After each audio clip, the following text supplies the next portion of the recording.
This segment sponsored by Foster Financial. Welcome back to Wealth Wednesday with Foster Financial, and we're continuing to talk about areas in finance where people may have some misconceptions, and today we're going to talk about everyone's favorite subject, which is Social Security, and breaking that down with Caleb Doane, the Vice President of Foster Financial. Good morning, Caleb. Good morning.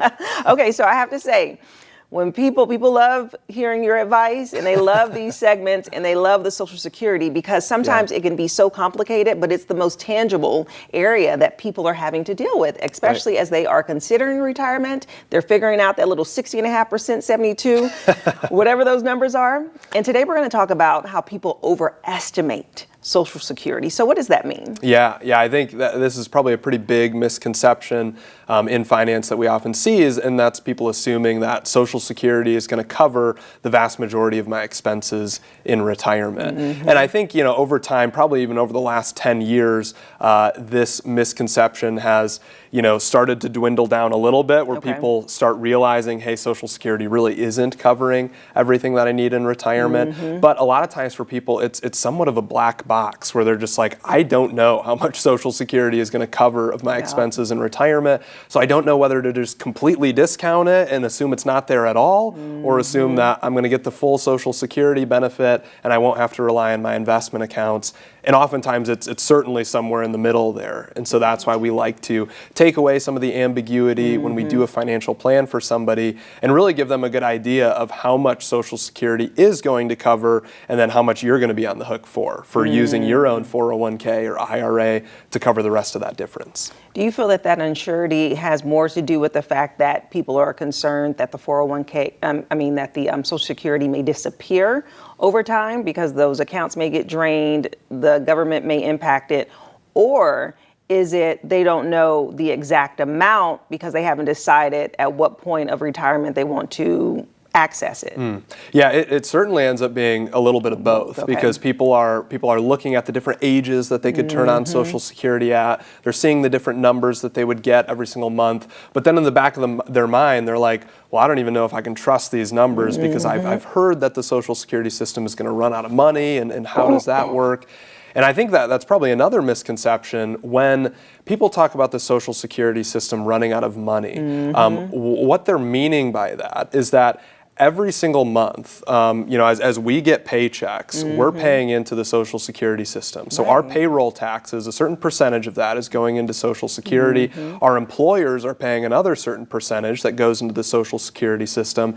And that's immediately turning around and going back out to people who are collecting Social Security right now. But the amount that's coming in from payroll taxes is not enough to cover the full amount that's going out to everyone who's collecting Social Security. It covers, let's say 75 to 80% of the amount that's going out every month.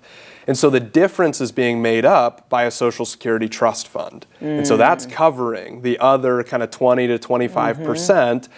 That fund is what people are often referring to when they say that Social Security is going to run out of money in 10 years. It's that trust fund is going to be dwindled down, and eventually it's not going to have anything to pay out, but they're still going to have payroll taxes going into the Social Security system. So that'll still cover 75 to 80% of the monthly benefits. But then the question is, what happens at that point? Do the benefits get cut by 25%? Yeah. Do they maybe raise the age that you can turn on Social Security? Do they increase payroll taxes to try to cover it? Maybe they do a combination of all of those things. But in all likelihood, Social Security is still going to be there to some extent. It's just going to look a little different. Maybe benefits are a little lower or something like that. So I'm wondering, as you're saying that, I'm kind of like, I'm wondering what the reason is. Is it because less people are working in the real traditional workforce? Maybe there's more entrepreneurs or people that have all these side hustle gigs that they're not really pouring into the proper system in the same way. Because I'm trying to think, self-employment taxes, do you pay Social Security through that? Yeah. Okay. Yep. Yeah. For self-employment, you have to pay both sides of the payroll taxes. So you are the employer and the employee. So yeah, you're still paying into it.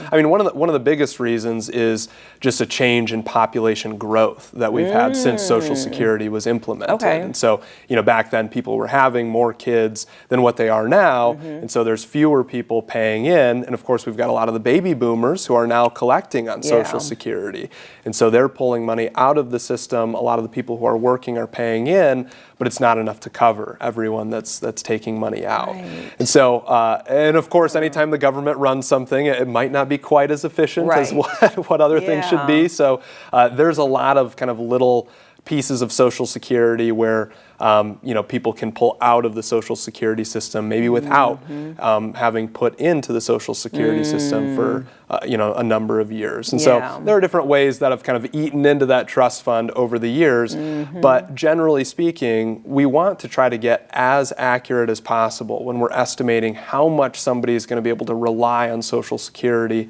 in retirement. And so that's where the financial plan comes in, where we say, look, to maintain your lifestyle, you need $100,000 a year in retirement for, your family. Social Security, if you turn it on at this age, we're estimating that it's going to give you, $40,000 a year or something like that. Maybe we apply a little bit of a discount to it as well, just in case that trust fund continues going the way that it does. And then we say, all right, the remainder needs to be covered through your 401k, and is the 401k sufficient to be able to cover that amount? And by taking away some of that ambiguity, it gives people a lot more confidence to actually be able to retire when they're planning on retiring and know how much they need to have saved. Wow. That's deep. I mean, because it really does impact us all. I mean, more so if people are afraid that Social Security could run out in 10 years, of course, that would be more, Gen X?